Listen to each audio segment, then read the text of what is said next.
আসসালামু আলাইকুম। কেমন আছেন সবাই? রোদ নেই আজ, আকাশটা যেন আলো দিতে ভুলে গেছে।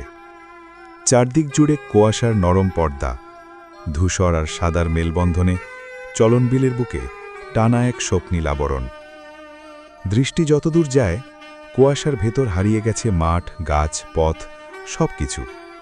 তবু এই আড়ালের মধ্যেই লুকিয়ে আছে অপার সৌন্দর্য। ঠান্ডা হাওয়ার মৃদু প্রবাহে সরিষা ফুলগুলো দুলছে ধীরে ধীরে।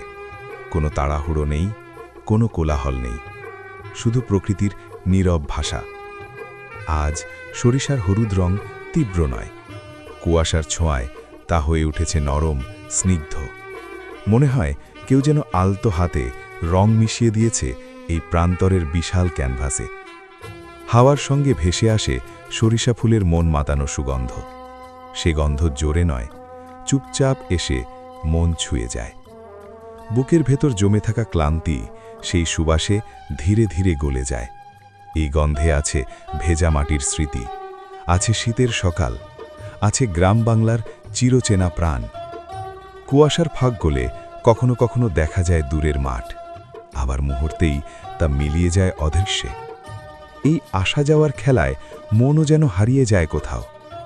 ঠান্ডা হাওয়ার ছোঁয়ায় শরীর শিউরে ওঠে, অথচ মন ভরে যায় এক অদ্ভুত প্রশান্তিতে।